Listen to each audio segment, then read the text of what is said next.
একজন মুমিনের উপর আরেকটা মুমিনের সিত্তু কিসাল 6টা হক আছে, 6টা তার অধিকার আছে। হক মানে অধিকার, হক মানে কি অধিকার, হক আছে, অধিকার আছে। ইয়াউদুহু ইযা মারিদ, যখন তোমার মুসলমান ভাই অসুস্থ হয়ে যাবে,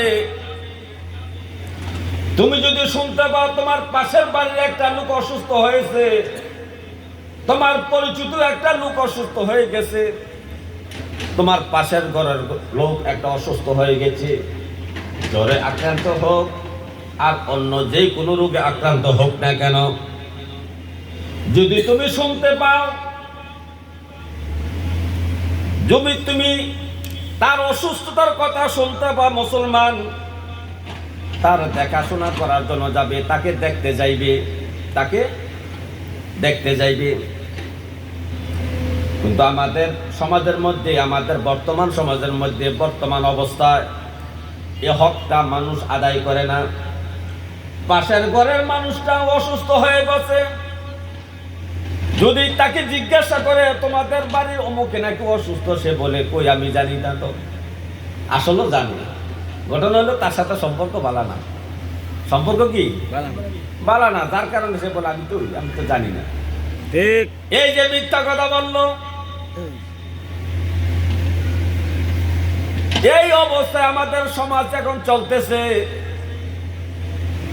অথচ নবীজি বলেছেন, দুনিয়ার মানুষ শোনো, ফেরেশতারা সব মানুষের জন্য দোয়া করে না, ফেরেশতারা সব মানুষের জন্য দোয়া করে না।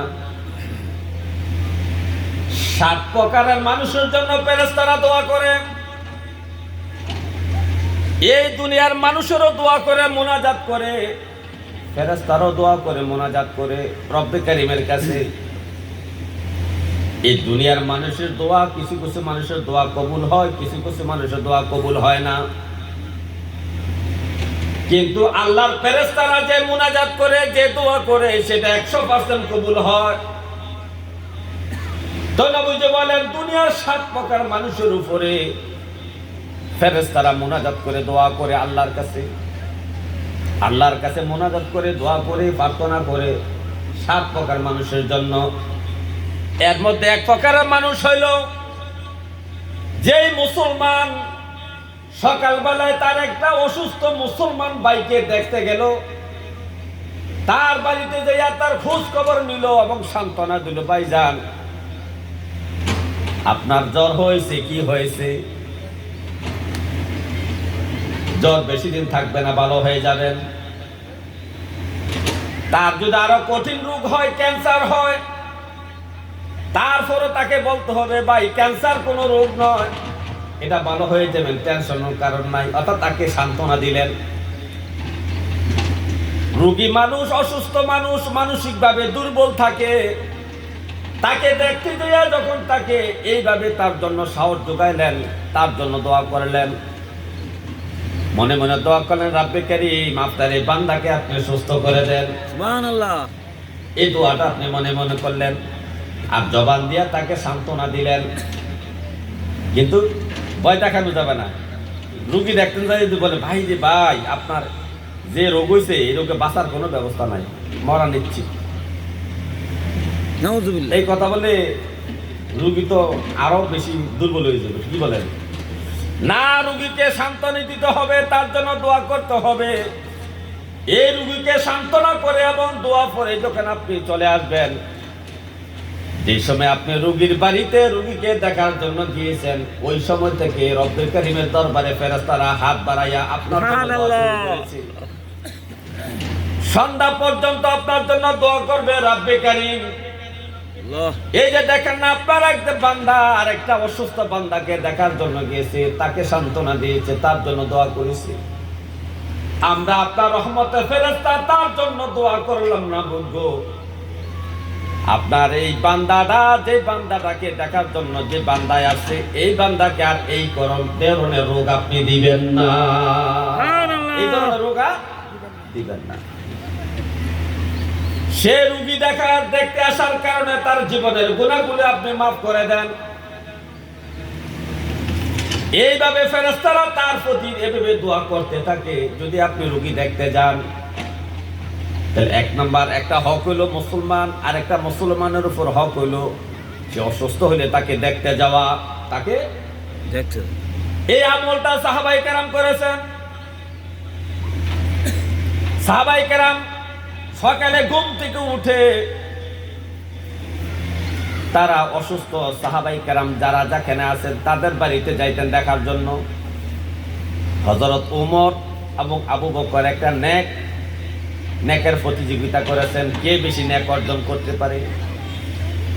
মসজিদে নববীর মধ্যে জামাতের সহিত হযরত ওমরও নামাজ পড়েছেন, আবু বকরও নামাজ পড়েছেন। প্রথম কাতারে প্রথম সারিতে তারাইয়া নামাজ পড়েছেন।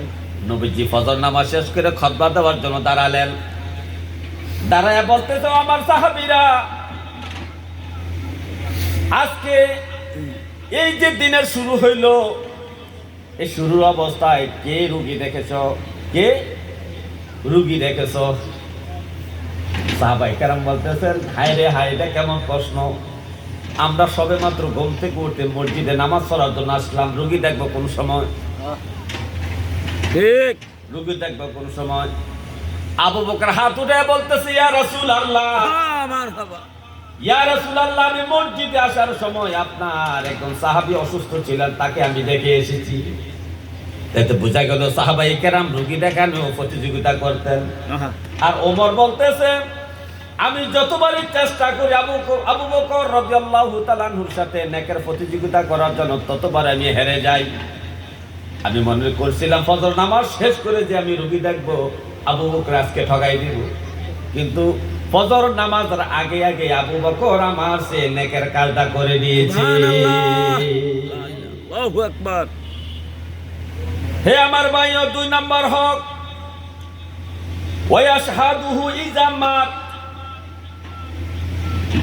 নবীজি বলেছেন, কোন মুসলমান যখন ইন্তেকাল করবে, মারা যাবে, তখন তোমরা তার জানাজা হাজির হবে, জানাজার নামাজ পড়বে, তার জন্য দোয়া করবে, তার জন্য দোয়া করবে, জানাজার নামাজে হাজির হবে।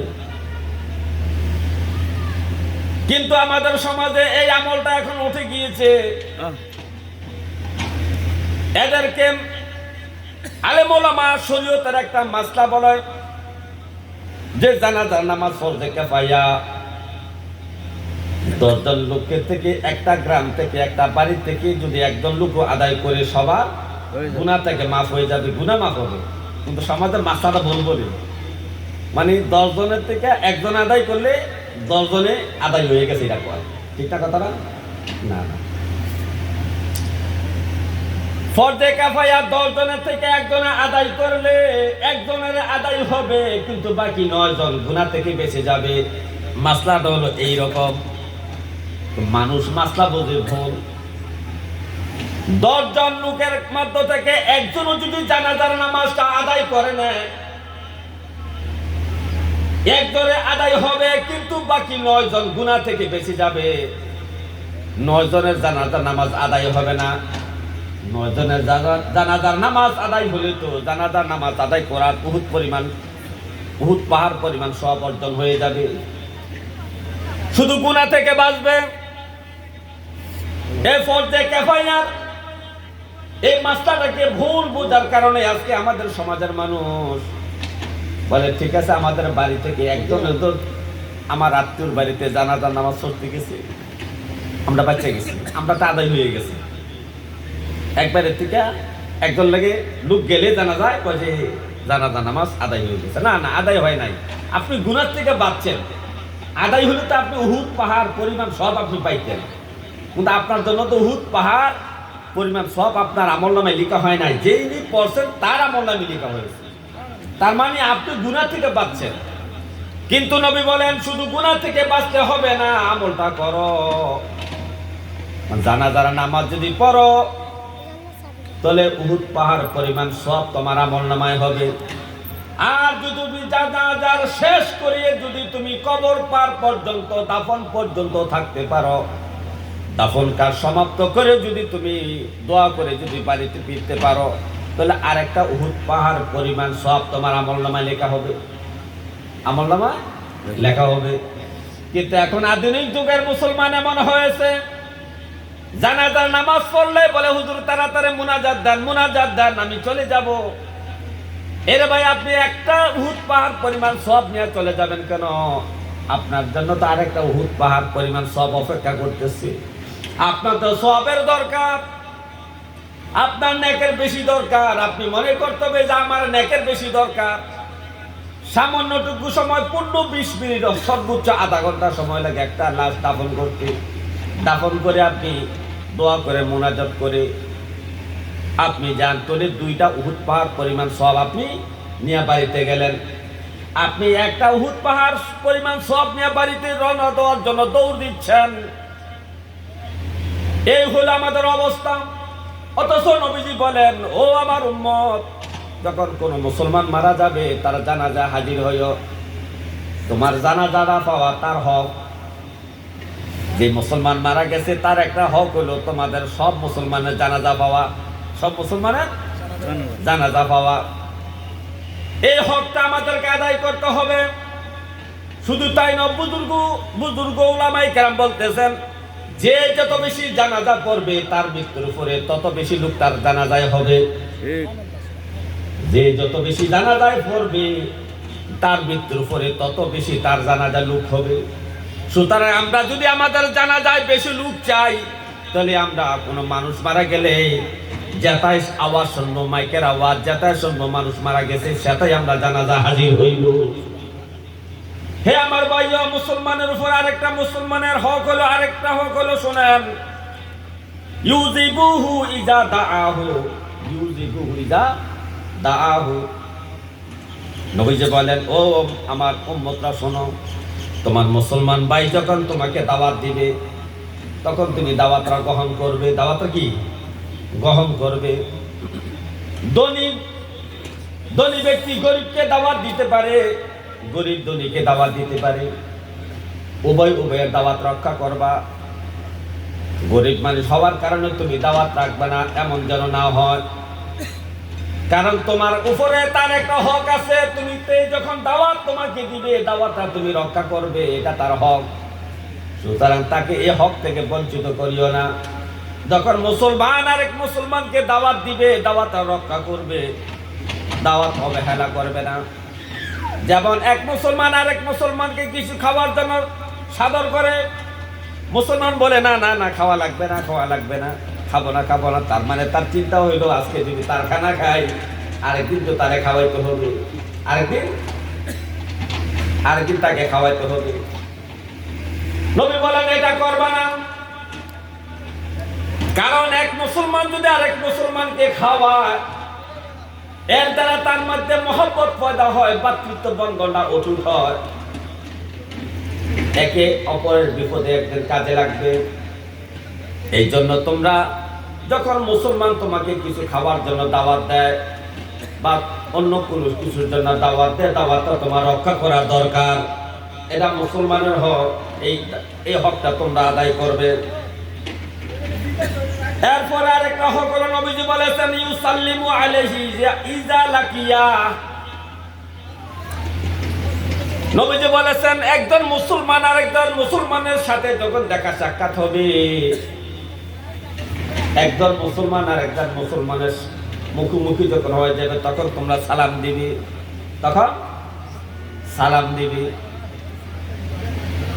হে আমার ভাই, নবীজি বলেন, লা ইয়াদখুলুল জান্নাতা, জান্নাতে প্রবেশ করবে না, হাত্তা ইউমিনুন, যতক্ষণ তোমরা মুমিন না হবে। জান্নাতে প্রবেশ করতে পারবে না যতক্ষণ তোমরা মুমিন না হবে।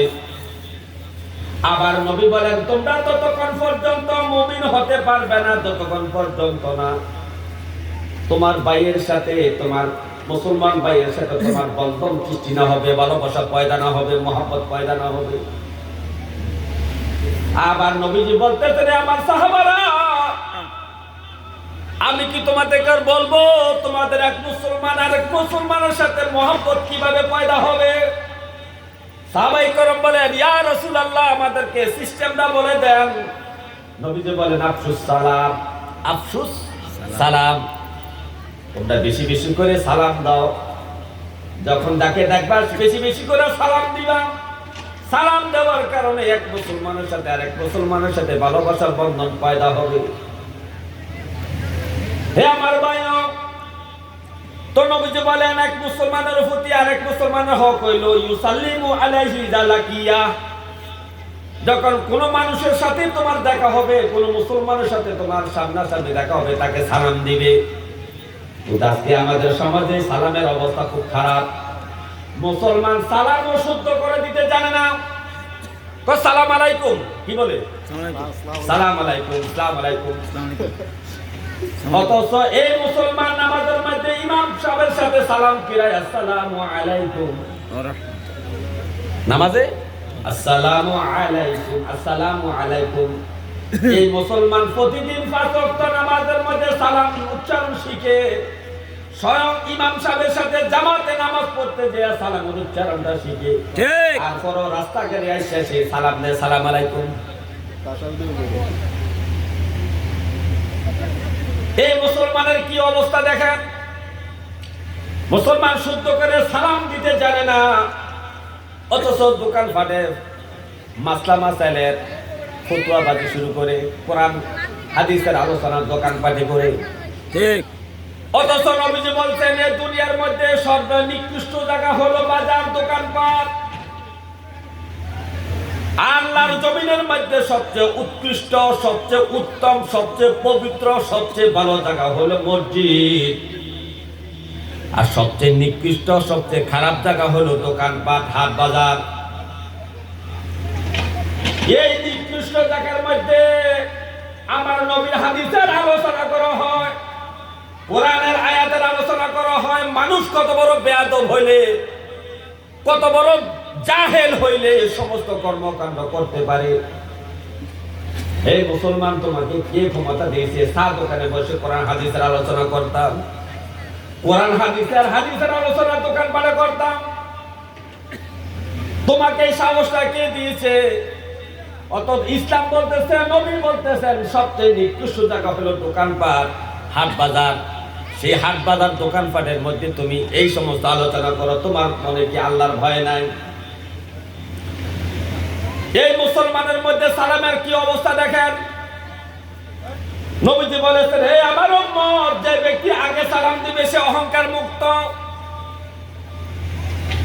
আর যে ব্যক্তি সালামের জন্য দাঁড়ায় থাকে, সালামের জন্য অপেক্ষা করে, সে হলো অহংকার যুক্ত, অহংকারী ব্যক্তি।